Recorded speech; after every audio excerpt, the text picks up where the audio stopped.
Assalamualaikum dan selamat sejahtera kepada doktor dan juga rakan-rakan sekalian.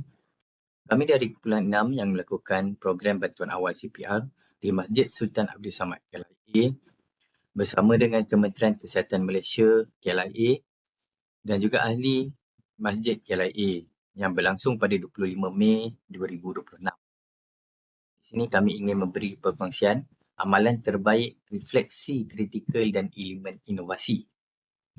Sebelum saya meneruskan lagi, saya ingin memperkenalkan 6 orang ahli kumpulan kami yang terdiri daripada saya, Areza bin Roslan, Muhammad Hanafi bin Muhammad Saad, Muhammad Daniel Hakimi bin Muhammad, Muhammad Syazwan bin Zulkifli, Zulfahmi bin Rosli dan juga Muhammad Hisham bin Muhammad Hatta. Perkongsian amalan terbaik yang kami perolehi semasa program tersebut. Yang pertama adalah kerjasama yang strategik, di mana kerjasama antara ahli kumpulan kami, pihak KKM dan ahli masjid untuk memastikan program berjalan dengan lancar serta cara-cara ahli kumpulan kami sendiri mengatasi masalah dan cabaran semasa program berlangsung. Yang kedua pula, pembahagian tugas yang sistematik. Tugasan diagikan mengikut peranan dan kecekapan setiap ahli untuk memastikan program berjalan dengan teratur. Yang ketiga, pembelajaran secara amali. Latihan menggunakan manikin meningkatkan kemahiran dan juga keyakinan peserta dalam melakukan CPR. Dan yang terakhir, yang keempat adalah pengurusan yang fleksibel. Setiap ahli membuat semak semula tentatif program untuk memastikan objektif program kami tercapai dengan jayanya. Itu sahaja daripada saya. Saya serahkan kepada rakan saya yang seterusnya. Terima kasih. Okey, Assalamualaikum. Saya akan menerangkan 4 elemen inovasi utama yang diterapkan dalam program bagi meningkatkan keberkesanan pembelajaran CPR serta pengalaman peserta. Elemen pertama ialah pembelajaran berasaskan amali ataupun hands-on learning, yang mana melalui pendekatan ini peserta bukan sahaja mendengar penerangan teori tapi diberi peluang mempraktikkan sendiri teknik CPR menggunakan manikin. Kaedah ini membantu meningkatkan kemahiran praktikal, keyakinan diri serta memastikan peserta lebih bersedia menghadapi situasi sebenar, sekaligus membantu mereka memahami setiap langkah dengan lebih jelas berbanding hanya mendengar penerangan teori saja. Okey, elemen kedua ialah simulasi situasi kecemasan, yang mana simulasi yang menyerupai keadaan sebenar membolehkan para peserta mengaplikasikan pengetahuan yang dipelajari dalam situasi yang lebih realistik. Okay, pendekatan ini membolehkan mereka memahami langkah-langkah CPR secara lebih sistematik, membuat keputusan dengan lebih pantas dan bertindak dengan lebih yakin apabila berhadapan dengan situasi kecemasan sebenar. Okey, elemen ketiga yang kita dapat lihat ialah penggunaan kod QR untuk pendaftaran program, yang mana pada poster promosi program kali ini kami telah sediakan satu kod QR yang dipaparkan pada poster tersebut bertujuan bagi memudahkan proses pendaftaran peserta, yang mana mereka hanya perlu mengimbas kod QR menggunakan telefon pintar masing-masing, menjadikan proses pendaftaran lebih mudah, cepat dan sistematik tanpa perlu mengisi borang secara manual. Okey, elemen keempat ialah kod QR dan kuis Kahoot, yang mana selepas selesai sesi pembelajaran, para peserta boleh terus mengimbas kod QR yang disediakan untuk menyertai kuis secara interaktif. Kaedah ini bukan sahaja dapat menguji tahap kefahaman peserta, malah menjadikan sesi pembelajaran lebih menyeronokkan. Di samping itu juga kita dapat meningkatkan penglibatan para peserta dan memberikan maklum balas segera terhadap tahap penguasaan dan kefahaman mereka. Baik, itu saja. Saya serahkan seterusnya kepada rakan saya. Terima kasih. Baik, Assalamualaikum kepada pensyarah. Bagi bahagian saya pula, saya akan kongsikan apa impak program community program CPR ni kepada individu, terutamanya setiap ahli dalam kumpulan kami lah. Antaranya, setiap individu dapat tingkatkan lagi pengetahuan mengenai bantuan awal kecemasan dan teknik CPR. Bagi saya poin pertama ni pun berkait sangatlah dengan saya. Masa saya join CPR tu, walaupun saya yang anjurkan sama-sama dengan rakan saya. Tapi saya pertama kali join program ni, saya pun baru tahu, banyak benda yang saya tak tahu. Saya tahu teknik CPR macam ni. Seterusnya, mengukuhkan lagi keyakinan diri untuk bertindak dalam situasi kecemasan sebenar.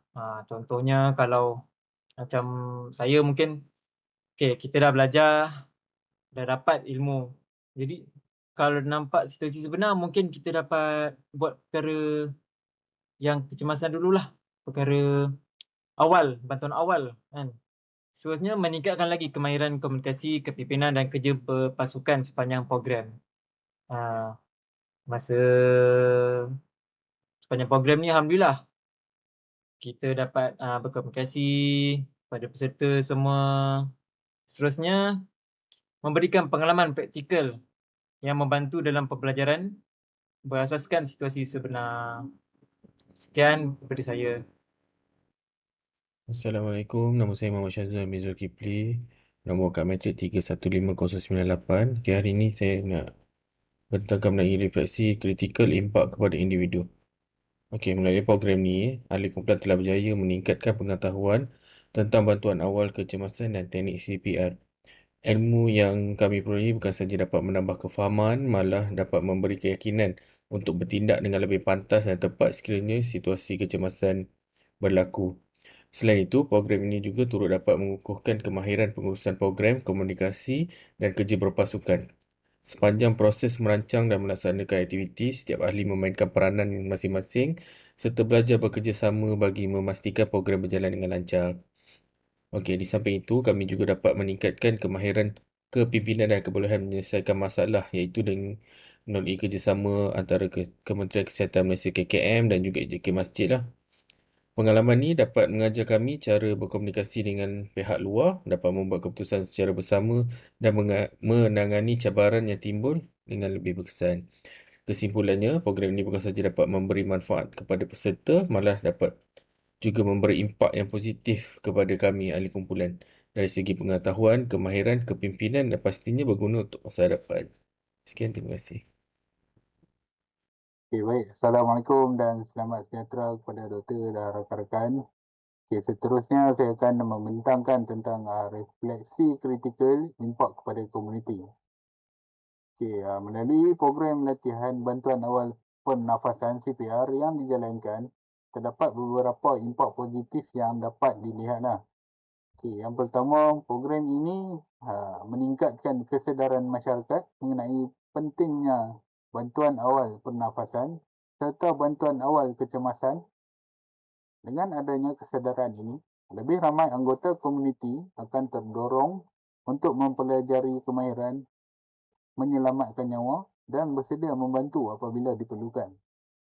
Kedua, program ini memberikan pengetahuan tentang kemahiran asas CPR yang boleh diaplikasikan dalam situasi sebenar. Kemahiran ini sangat penting kerana tindakan awal yang betul mampu meningkatkan peluang masa untuk terus hidup. Ketiga, latihan yang diberikan meningkatkan keyakinan peserta untuk bertindak ketika berlakunya kecemasan. Sebelum ini, ramai yang tidak yakin untuk membantu mangsa. Namun selepas mengikuti program, mereka lebih berani dan memahami tindakan yang perlu dilakukan sementara menunggu bantuan perubatan tiba. Bagi yang keempat, program ini berjaya mengukuhkan kerjasama antara Kementerian Kesihatan Malaysia, KKM, KLIA, Ahli Jawatan Masjid KLIA serta komuniti setempat. Kerjasama ini bukan sahaja melancarkan pelaksanaan program, malah dapat mengeratkan hubungan antara agensi dan masyarakat dalam usaha meningkatkan kesedaran tentang kesihatan. Akhir sekali, program ini membentuk komuniti yang lebih bersedia menghadapi situasi kecemasan. Peserta didedahkan dengan langkah-langkah asas yang perlu diambil apabila berlakunya kecemasan, sekaligus mengurangkan rasa panik dan meningkatkan tahap kesiapsiagaan mereka.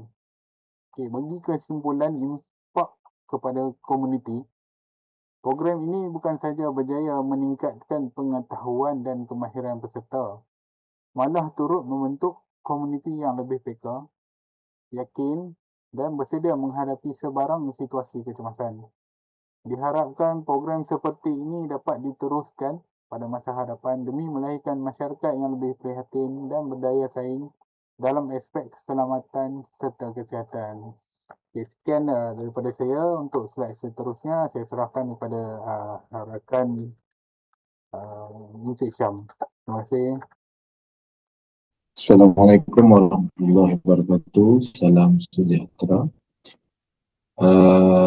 Baik, saya akan menerangkan tentang cabaran dan pelaksanaan cadangan penambahbaikan. Baik, bagi cabaran dan pelaksanaan, proses kelulusan antara cabaran yang kita hadapi lah dalam pelaksanaan program ini adalah proses kelulusan daripada KKM dan AJK Masjid, di mana prosesnya agak mengambil masa yang lebih lama daripada jangkaan yang telah kita rancang lah, kerana ada beberapa faktor yang perlu dikemaskini oleh pihak masjid dan juga pihak KKM. Senarai peserta diterima lewat sehingga menyukarkan penyediaan logistik. Peserta ni terdiri daripada jemaah masjid, so terdapat kekangan lah daripada jemaah masjid untuk memberi maklum balas. Next adalah kelewatan tenaga pengajar menyebabkan tertib program perlu diselaraskan semula, di mana kita perlu dapat pengesahan daripada pihak KKM yang sebagai tenaga pengajar untuk memberi balas untuk melengkapkan sebagai presenter lah untuk jemputan tenaga pengajar. Terusnya adalah cara dengan penambahbaikan. Kita memohon kelulusan program yang lebih awal bagi mengelakkan kelewatan, di mana kita perlu merancang membuat garis masa yang lebih efisien lah. Next adalah mendapatkan pengesahan kehadiran peserta lebih awal untuk memudahkan perancangan logistik. So kita kena set up sasaran kita, peserta kita, dan kita sentiasa membuat kemaskini bersama AJK Masjid untuk dapatkan jadual. Untuk tentukan jadual untuk mereka masuk sebagai peserta. Next adalah menyediakan pelan alternatif sekiranya berlaku perubahan jadual. Di mana kita kena ada plan sekiranya plan B, sekiranya plan yang ni tidak diluluskan ataupun ada masalah. So kita ada yang plan yang lebih baik lah untuk kita jalankan aktiviti ini. Okay, sekian daripada saya. Muhammad Isyai Mahata. Terima kasih.